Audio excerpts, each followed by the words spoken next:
कहानी उन आम घरों की है जहां खाने वाले तो कई, लेकिन कमाने वाला एक मर्द ही होता है। बावजूद इसके उससे उम्मीदें कम नहीं होती।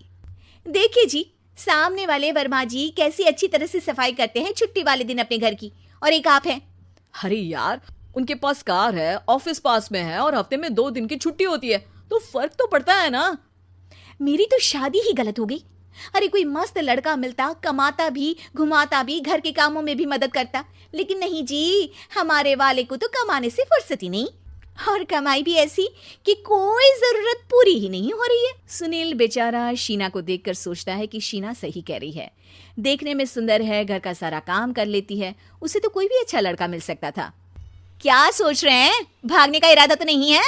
अरे नहीं मेरी प्यारी बीवी, मैं तो नहीं, पर डर है कि तुम नहीं कहीं भाग जाओ मुझे छोड़कर। शीला सुनील के मुंह से प्यार भरी बात सुनकर मुस्कुराती है। आप भी ना। सुनील एक दिन ऑफिस से घर आता है कि तभी शीना कहती है, सुनिए जी, वो मेरी सहेली आई थी, सारा दिन वो लोग यहीं थे, अब जा रही थी तो मैंने कहा नहीं नहीं, मेरे पति छोड़ आएंगे ना तुम्हें, तो रोक लिया मैंने। सुनील थोड़ी देर कुछ सोचता है, फिर कहता है, ठीक है, मैं कपड़े चेंज करके आता हूँ। अरे तेरे पति को तो लग रहा है कि अच्छा नहीं लगा। अरे नहीं नहीं, ऐसी कोई बात नहीं है, रुको मैं अभी उन्हें घर के कपड़े देकर आती हूँ। शीना अंदर जाती है जहां सुनील पलंग पर लेटा होता है। अरे क्या मजाक है, वो कह रही है कि आपने मुंह बना लिया। सही तो कह रही है, सुबह से अब ऑफिस से लौटा हूँ, एक कप चाय का तो पूछा नहीं, 20 किलोमीटर जाओ और आओ, और फिर कल उसी टाइम पर ऑफिस। अरे यार, मुझे गाड़ी चलानी आती ना तो बोलती भी नहीं आपको, और कौन सा रिक्शा खींच कर जाना है आपको। सुनील अब क्या बोलता। रात देर से आता है और सो जाता है। अगले दिन शरीर दर्द हो रहा है। अरे तो मत जाओ ना ऑफिस, चलते हैं ना मार्केट घूमने, फिर पिक्चर देखेंगे और रात में खाना खाकर घर वापस। सुनील जब सारे दिन की थकान वाला शेड्यूल सुनता है तो वो सीधे सीधे ऑफिस के लिए तैयार हो जाता है।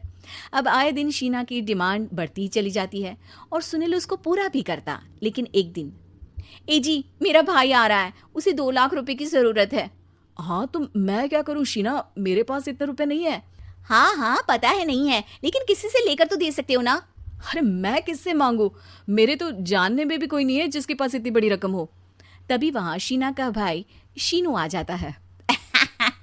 जीजा जी कैसे हैं आप? अब मैं ठीक हूँ शीनू, अचानक इतनी बड़ी रकम की जरूरत कैसे पड़ गई?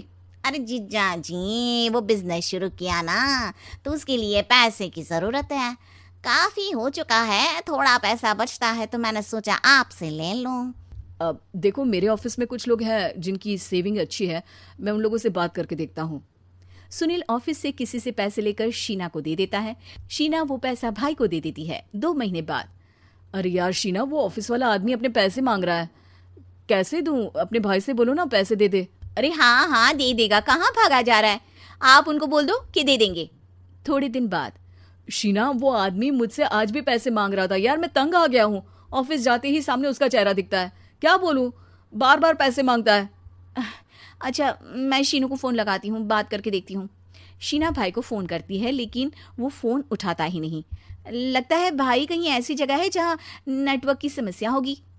सुनील अगले दिन दोपहर को ही घर आ जाता है। उसका चेहरा उतरा और परेशान सा होता है, वो रोने लगता है। अरे क्या हुआ जी, आप इतना परेशान क्यों हैं? सब ठीक तो है ना? अरे नहीं शीना, कुछ ठीक नहीं है, मैं ठीक नहीं हूँ। तुम्हारे भाई के लिए मैंने जो पैसे लिए थे, उस आदमी ने आज भरे ऑफिस में सबके सामने मेरी बेइज्जती कर दी। सबके सामने आज मैं कर्जदार बनकर खड़ा था। मैंने हर वो प्रयास किया घर चलाने के लिए जो मैं कर सकता था, लेकिन अब नहीं होगा। वो फिर रोने लगता है। अरे आप तो औरतों की तरह रो रहे हैं, मर्द हैं आप। क्यों, आदमी के सीने में दिल नहीं होता, या फिर वो इंसान नहीं मशीन होता है? अरे मैं थक चुका हूँ शीना, तुम समझती क्यों नहीं? मैं भी शारीरिक और मानसिक रूप से थकता हूँ, मैं भी आराम करना चाहता हूँ, सुकून चाहता हूँ। मैं अब कुछ नहीं कर सकता। कुछ नहीं। वो बैठ जाता है। शीना पति को हैरान परेशान देखकर चुप हो जाती है। अगले दिन, सुनिए ये लीजिए 2 लाख रुपए, उस आदमी को दे दीजिए और बोल दीजिए कि आज के बाद किसी को पैसे के लिए बेइज्जत ना करे। सुनील पैसे देखकर राहत की सांस लेता है। अरे शीना, तुमने तो मेरा बहुत बड़ा काम कर दिया, अब मैं शान से ऑफिस जा सकता हूँ, लेकिन ये पैसे आए कहाँ से? ये पैसे मैंने अपने गहनों को गिरवी रख कर लिया है। तुम ठीक रहो, निश्चिंत रहो, मैं बस यही चाहती हूँ। मुझे माफ़ करना, पर अब मैं समझ चुकी हूँ कि मर्द को भी दर्द होता है।